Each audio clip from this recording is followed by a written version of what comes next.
And good evening, everybody. Welcome to another edition of the Jet Fuel Podcast. Back for episode 10 here on this Monday night. Last week we did it a bit earlier. Back here on the regular scheduled programming of the time. Usually do this on. I'm your host, Graham, the GShow Forsyth. This edition of the Jet Fuel Podcast is brought to you by Mid Canada Fasteners Tools, your one-stop shop for all your industrial needs. Be sure to visit their store locations at Brandon and Winnipeg today. And until the end of this month, everybody, we are going to be running a promo code with Mid Canada Fasteners Tools. Anytime you go into their stores and make a purchase, you have to be in store for this. You will receive a free Milwaukee tool mug with any purchase you make in store until the end of this month by using GShow Productions, the promo code there. We're also brought to you by Terrico, serving Manitoba producers for over 80 years. Be sure to check out their website at terrico.ca for more information on their great line of products and why they are so trusted here in the prairies. And we are also brought to you by Goaltenders, your goalie's personal video review service. Be sure to check out their website at gordytumelsongoalies.ca for more information on what they do, offering a one-on-one Zoom goaltending coaching service. The Winnipeg Jets, they are on a 4-game win streak, and hey man, I will eat crow. Laurent Brossoit was fantastic. Probably the biggest reason why the Winnipeg Jets won in that game. Last week on Thursday against the Carolina Hurricanes. No, it was last Monday at this point. My apologies.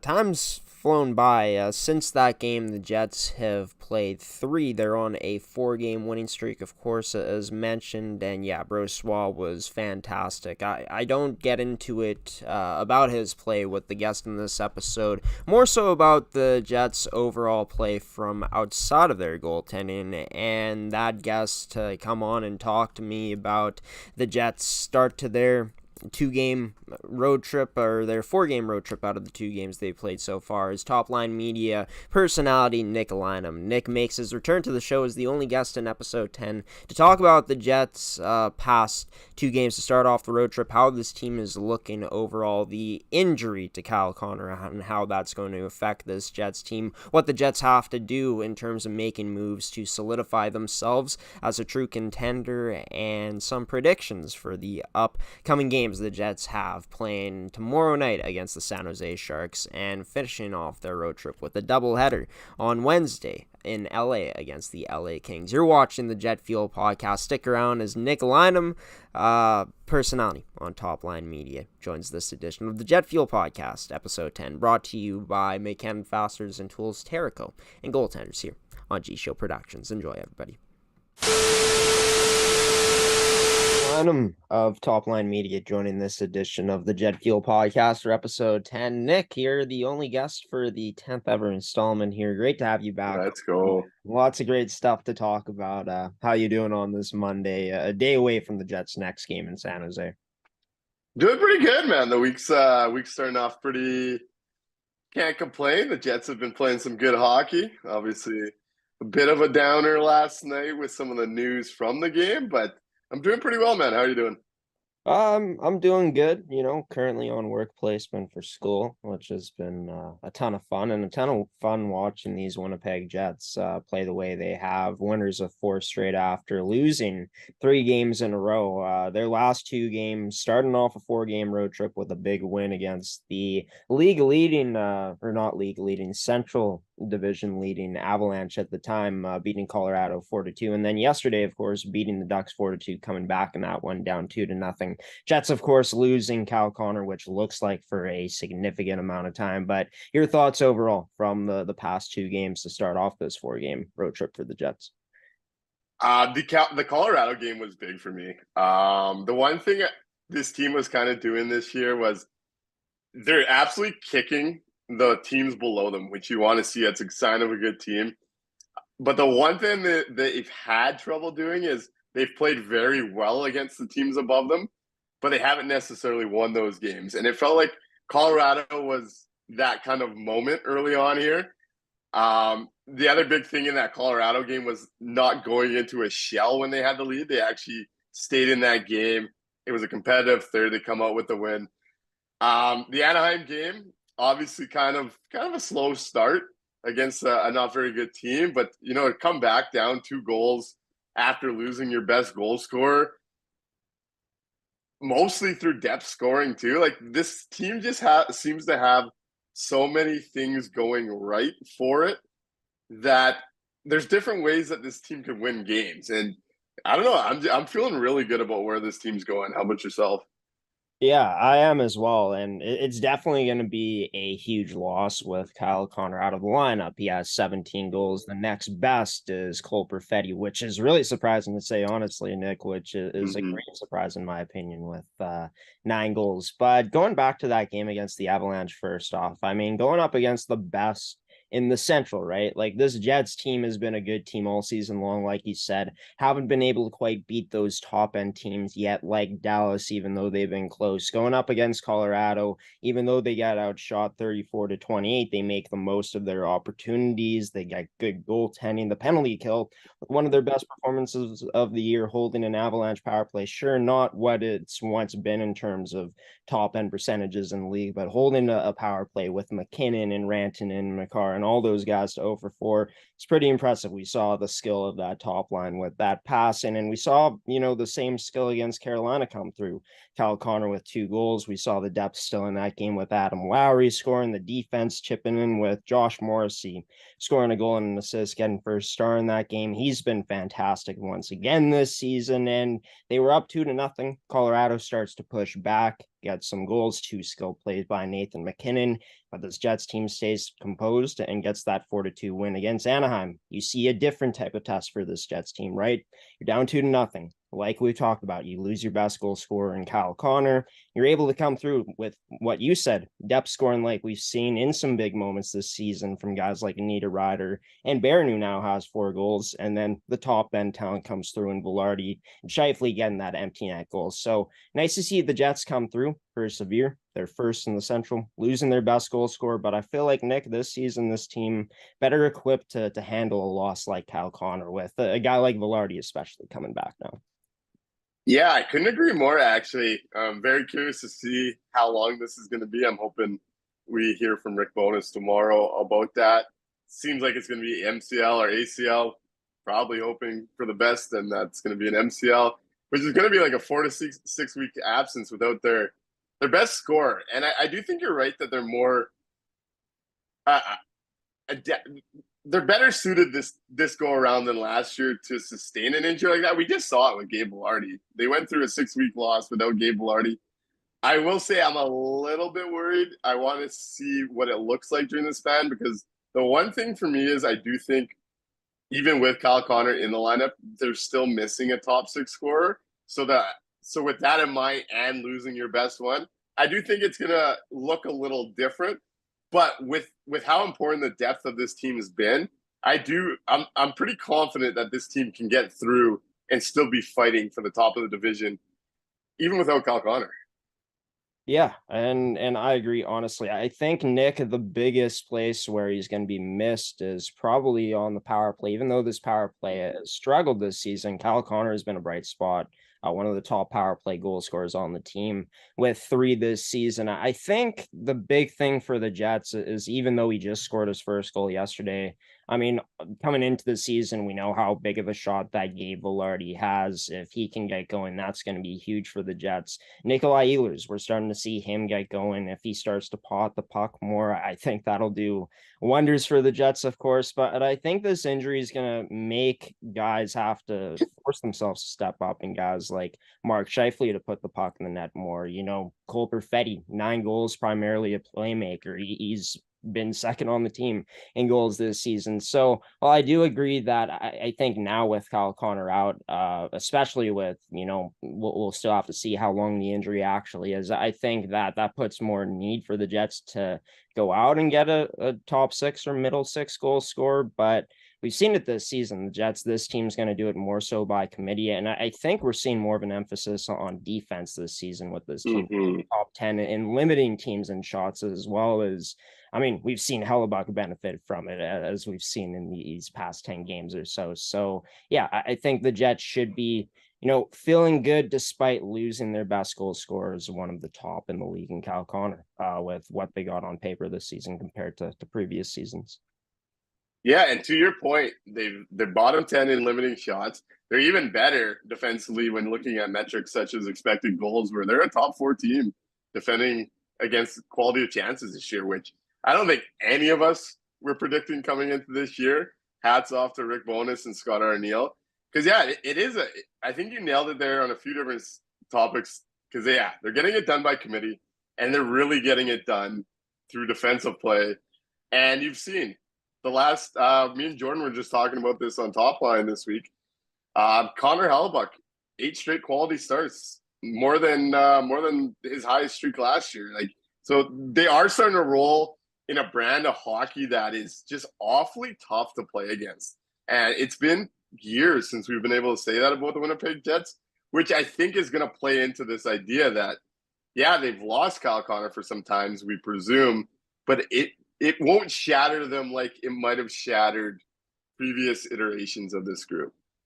Yeah, I agree. And going back to that point about Connor Hellebuck, I think the biggest thing coming into last year with Rick Bowness in his first season with this new defensive system was, how is it going to take some work, that load off of Connor Hellebuck? And I think we're seeing it again this year. I think last time I checked, Nick, he was on pace to face 2 less shots per game than he did last season. With his quality of play and his body of work, if the Jets continue to limit the shots that they can, I think Connor Hellebuck's well on his way to being in contention for another Vezina trophy with the way the Jets are trending right now. And it's just, I think the team looks more comfortable as this season is going along in a new system that Rick Bowness has, which is, you stay on your men defensively, you clog up the high danger scoring chances, and then you go to work on the forecheck to create some energy.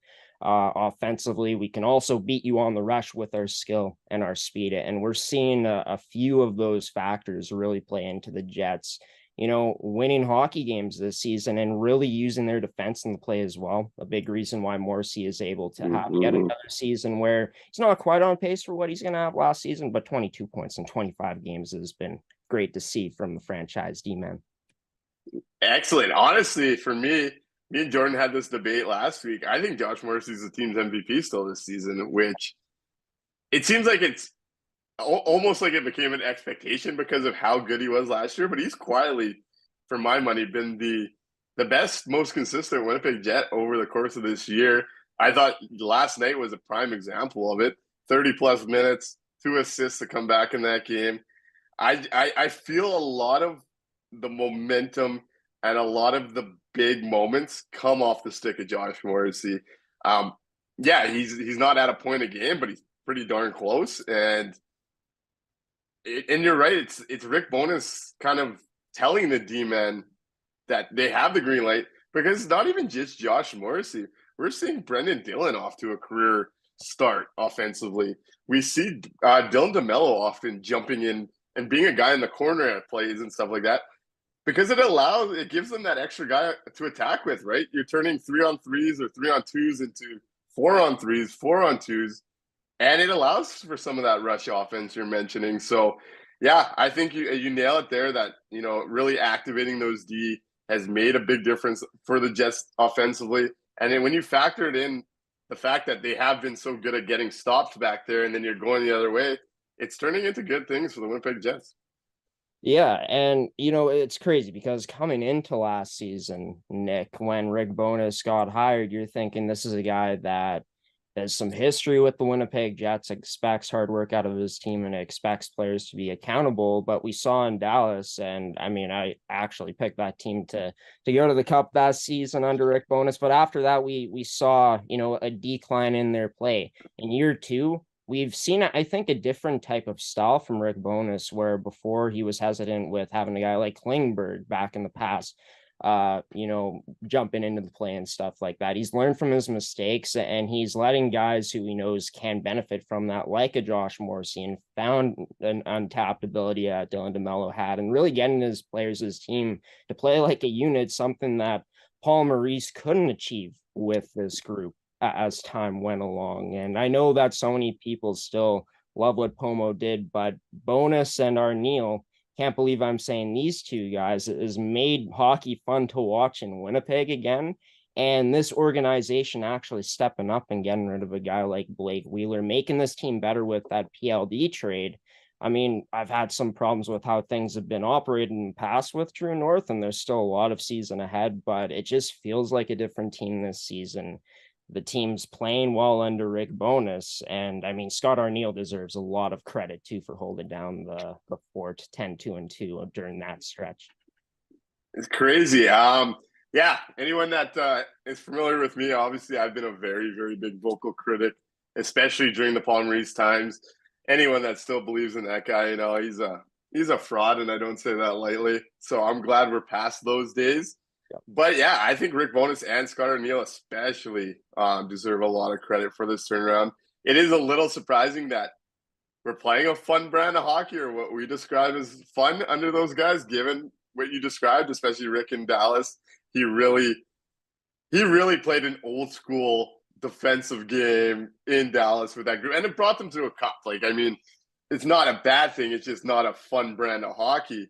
But I think what's really, really benefited the Jets with Rick Bonus and the system is it's a type of system I think this market like feels they bring to their everyday life. Like, the Jets are hardworking this year, and the Jets haven't been hardworking in a long time. Like, Mark Scheifele's scrapping, regularly looking for scrapping to protect his teammates. Like, he has brought an identity to this group. And I think the biggest part of this, and this is something I got wrong because I was team Josh Morrissey, I think the biggest win they've had was giving the seat to Adam Lowry. And it just seems like the team itself, despite having high-end talent, has really molded into the Adam Lowry brand.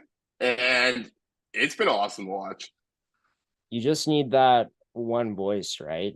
No matter how skilled the guy is. And we've seen Adam Lowry so many times as a Winnipeg Jet, as much as, at times as I've liked to see him go down to the fourth line because of some lack of offense. He's been sometimes the best player in the Jets playoff runs, and he's been that guy that stood up for his teammates, and he's embodied everything that Winnipeg is with his captaincy this season, right? Like you said, blue-collared, hardworking, sticking up for each other. We saw that from the very start of the season against Florida. In that second game, challenging Matt Tkachuk. We heard the footage. What are you going to do? Yeah. What are you going to do? I mean, going back to Mark Scheifele, even, we see him care more. I haven't seen Mark Scheifele care since, I don't know, the Jets Cup window when it first opened up. Like, it's been a while, and I think that, honestly, getting rid of PLD has done him wonders because he's the clear number one option this season. He knows he's that franchise guy with the money he's making, and we're seeing him, even though the numbers might not be there, care way more in the defensive zone. He's been a Jet I'm most impressed about so far this season. And then a Jet I've been wrong about, even though his stats aren't fantastic, he looks way more confident, playing with way more spirit this season, is Neil Pionk. Isn't costing this team as much, Nick. I still don't think he's worth the money, but he's proven that he can be that guy playing in the role he is this season, and not costing the Jets as much, which is awesome to see. Seeing Pionk playing some of his best hockey since like his second year on this squad. Yeah, no, obviously that's been a guy I've been hard on, especially the last couple of years. And I don't think I've been unfair about it. Just, yeah, I'm probably louder than most people. But he's had a very solid kind of bounce back this year. Him and Brendan Dillon as a second pair have been solid. Not great, not. I think you still want a little bit more for the playoffs in that spot, but they're not costing the Winnipeg Jets games like you can make the case they had in years past, especially with the big blowups in the D zone and whatnot. They've really found something there where you could trust that group for the most part. They're not going to play you out of games like years past. And honestly, Neil Pionk, I think deserves a lot of credit for taking a very, very, very tough situation and really building his game from it, because I thought he had a bit of a rough start to the year, but ever since the Adam Johnson situation, he just seems to be playing more aggressive, more confident. And I don't know, like, it just, for someone to bounce back from a situation like that, even bigger adversity than us talking about how he plays on the ice. I think the mental toughness and what Neil Pionk's kind of responded in that respect there deserves a ton of praise, even if that's still the spot I'm looking to upgrade come trade deadline.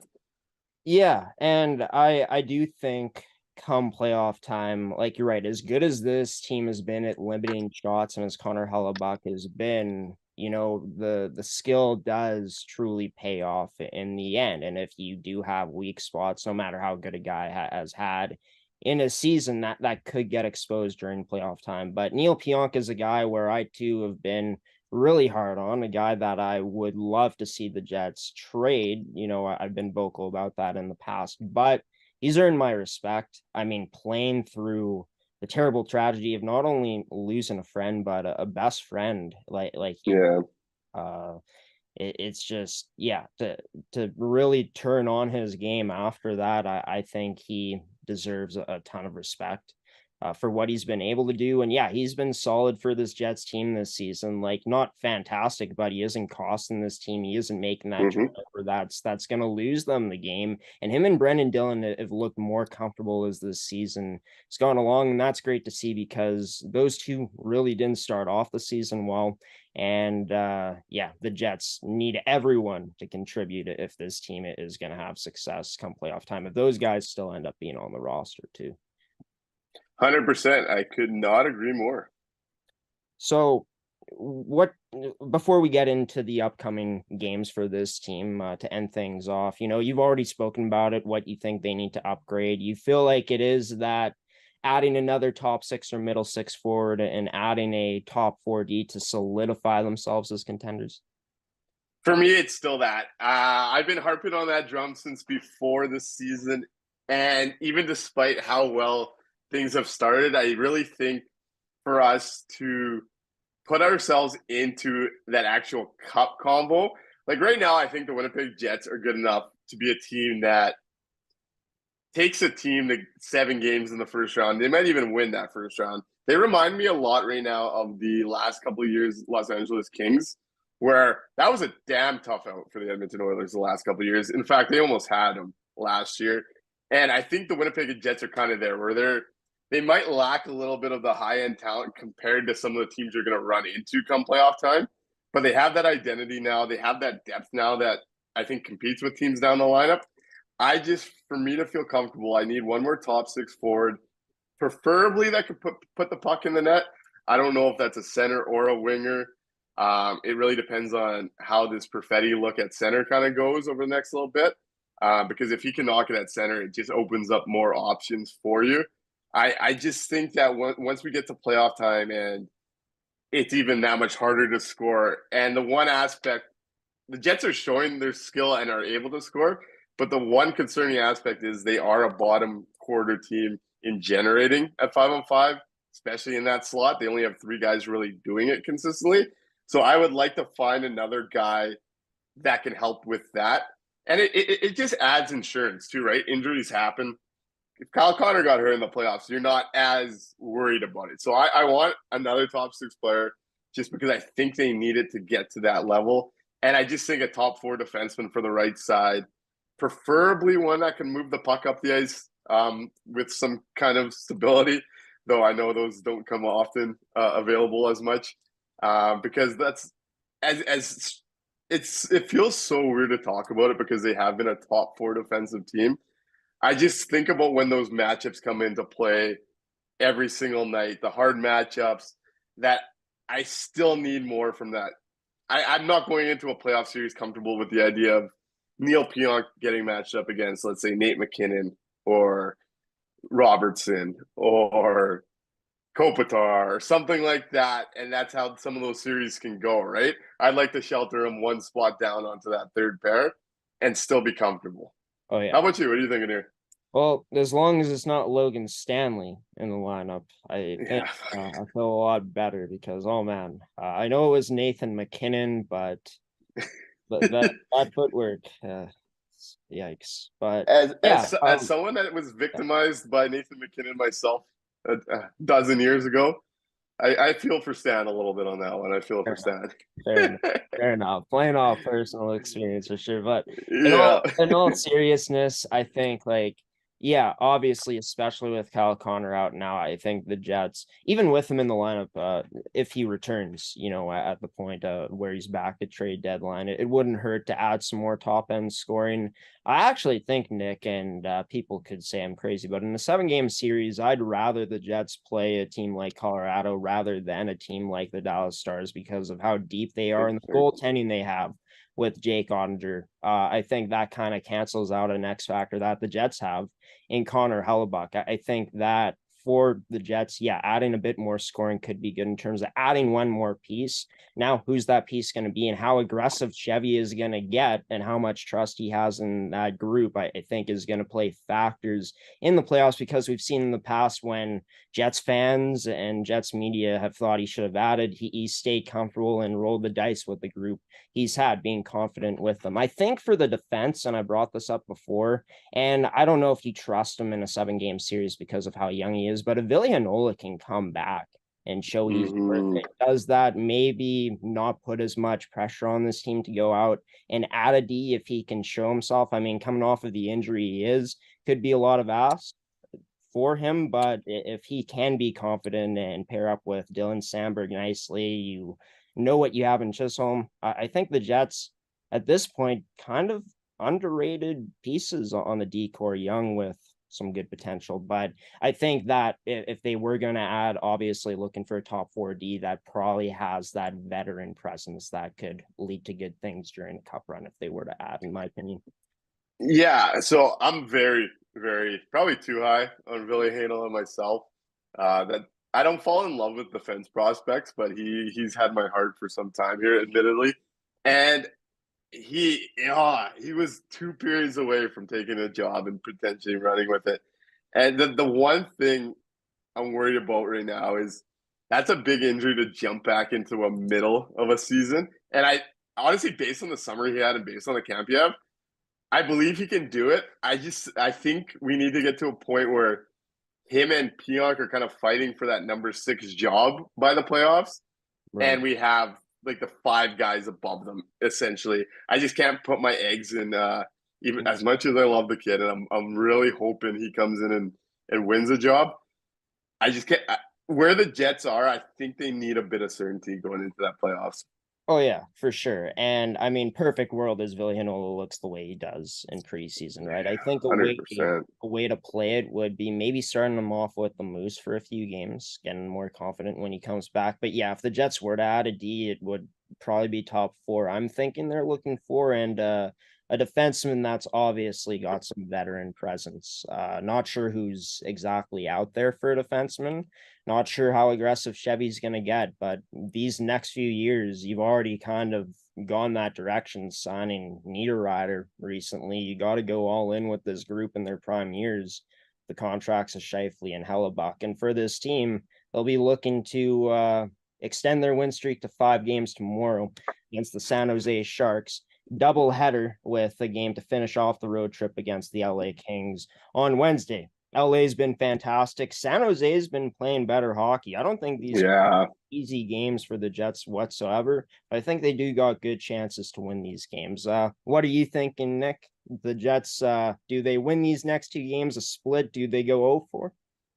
The San Jose Sharks have really turned around their season, actually, and no one's really talking about it because they're going to be in the Celebrini sweepstakes, but that's a team that all of a sudden has a lot of fight in them, and they're kind of becoming the comeback kids.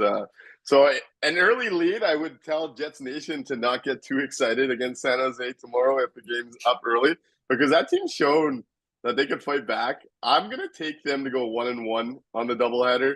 I think the Jets should still beat San Jose with that in mind. But going into LA on a back-to-back with how good that team's looking right now has me a little bit worried about that one. Yeah, and LA, they've been so strong this season. I'm shocked how many people actually had this team missing the playoffs heading into the Nuts. season. It's just, Insane. I mean, as much as I don't like PLD, I thought they got better up front.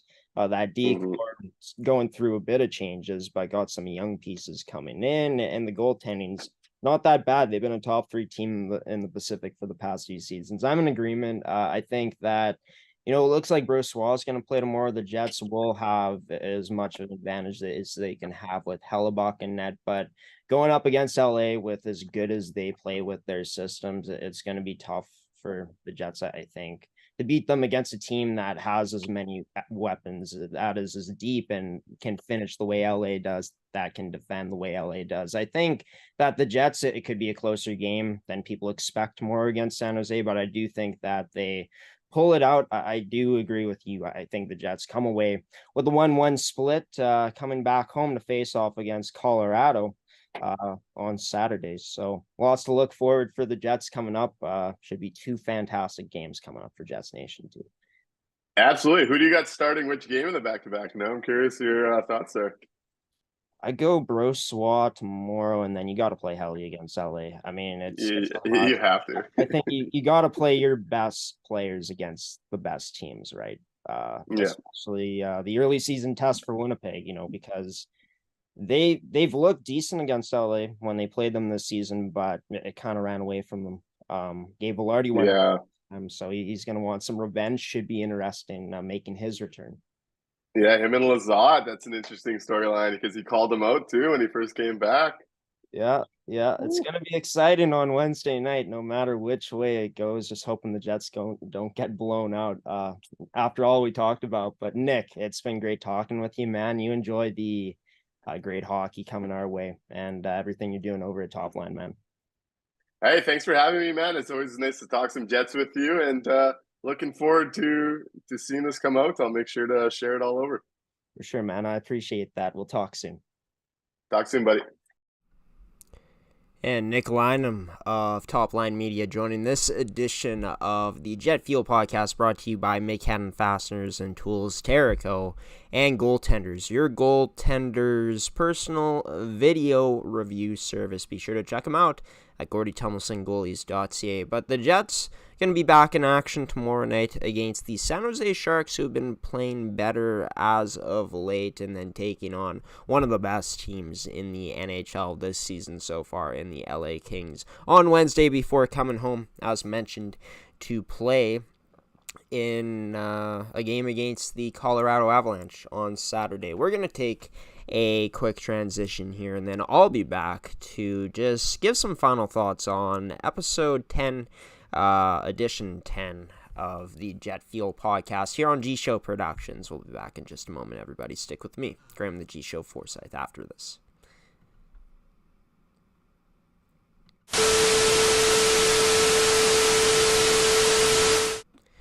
Welcome back to the Jet Fuel Podcast, everybody. Of course, Nik Lynam joining this edition of the show. It was great to have Nick on as the only guest in the 10th episode, hitting double digits.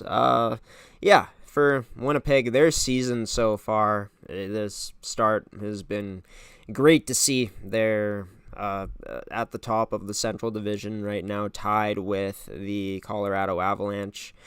Jets having the advantage, a better win percentage with one less game played. But if we took a look at it right now, 16-8-2, the Jets are 85 goals for 70 goals against, 7-3 in their last 10 games on a 4-game winning streak, and that's going to be put to the test against the San Jose Sharks, who are 5-3-2 in their last 10 games. They're 8-17-3 on the season, so definitely playing some better hockey. I think that, with Brossoit and net, and with how the Jets are just skill-wise, I think that does give me a lot of hope for this team to go out and take care of business against San Jose. I expect Brossoit to make the saves he needs to make and be sharp when he needs to be. in this game. I know I was a doubter on him last week. It's just he hadn't shown anything really to be optimistic of, when he was out there until that point against Carolina where he was just positionally sound, taking away the angle really well. It was work of art to see what Laurent Brossoit was doing in that game, only allowing 1 goal against the Carolina Hurricanes last Monday. But in terms of Kyle Connor being out, who's going to replace him on that top line? Pretty sure it might be Alex Iafallo, and they keep the second line together with Gabe Vilardi, Nemesnikov centering, and Perfetti on the left side. Apparently, Connor's getting an MRI tomorrow. I expect him to be out long term. It would be amazing if he was out only short term, but that knee-on-knee collision he took did not look great, and I can't believe it. No discipline from the NHL, no suspension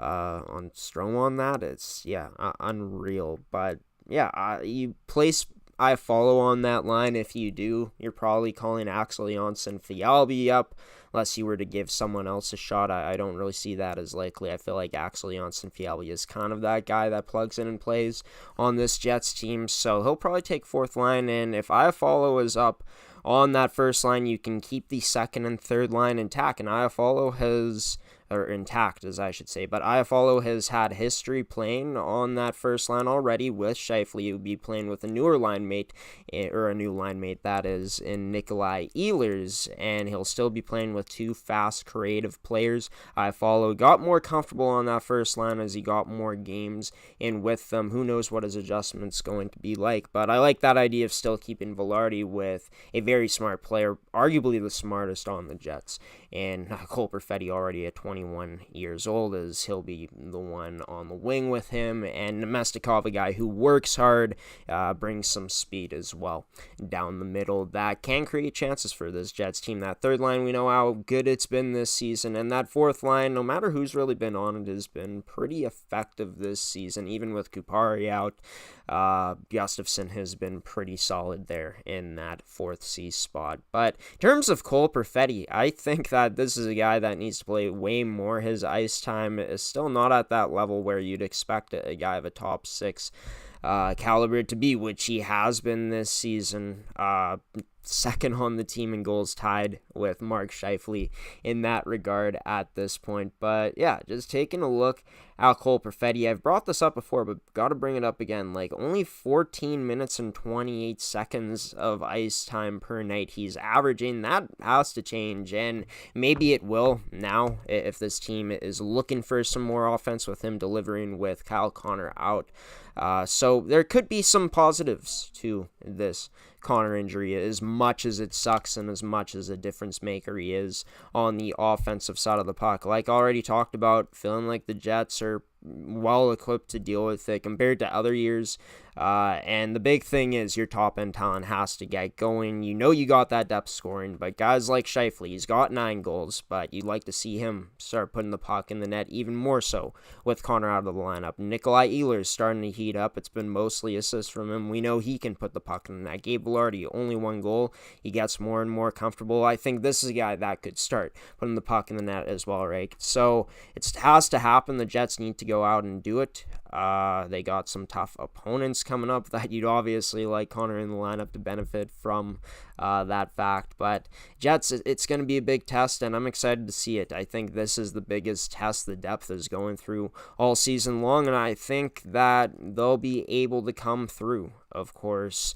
No matter how long he's out for, if he's out really long, worst case scenario, he's out for the season.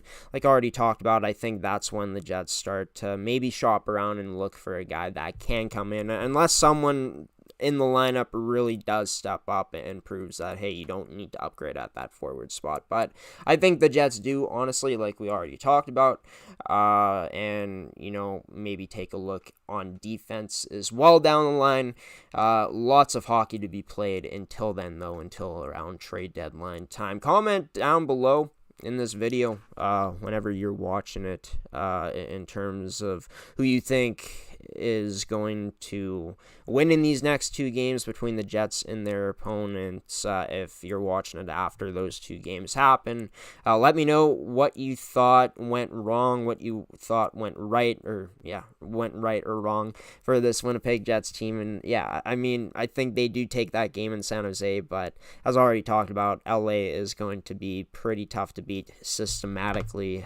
Taking a look at their record, this is a team that is third in the Pacific, 2 points up on the Jets, 16-5-4, only 60 goals allowed, and they can put that puck in the net with 92 goals for. Jets facing off against PLD in that one should be good, and yeah, the Jets could win that game.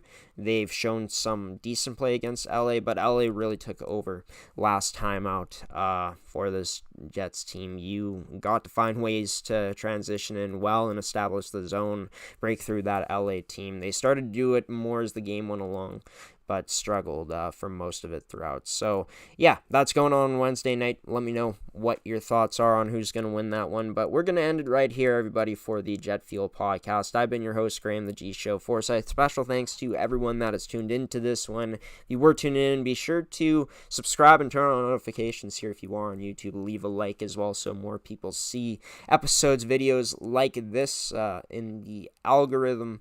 And yeah, special thanks to Mid Canada Fasteners Tools, Terrico, and Goaltenders for sponsoring this edition of the podcast. Mid Canada Fasteners and Tools, be sure to take advantage. If you purchase anything in stores in Brandon and Winnipeg, one of those two locations, you will get a free Milwaukee tool mug anytime you use the GShow Productions promo code with any one of your purchases until the end of this month in December. So it's limit one per customer while quantities last. Be sure to take advantage until the end of this month. Special thanks to Nik Lynam of the Top Lyne Media personality there for coming on and joining this edition of the show. We're going to have some more great guests next week. Be sure to stay tuned on our social media as well as on our website at gshow.ca to check out what the guest list is going to be, what's going to be in store for that episode. Jets, 3 big games coming up until the next episode. We got a blog coming out tonight, 2 actually, of the Winnipeg Jets, so stay tuned for that. It might be early morning, so just after 12 a.m. Who knows? You'll have to wait and see. That'll be on the blog section on our website. But yeah, until next time, folks, until next Monday, most likely at 9 p.m. Central Time, I've been your host, Graham the GShow Forsyth, giving you the salute, peacing out, and saying so long, everybody. Have a wonderful rest of your week. Enjoy your Winnipeg Jets and watching them play. And I'll leave you with Nico Feniak to take us away. Good night, everybody. Take care.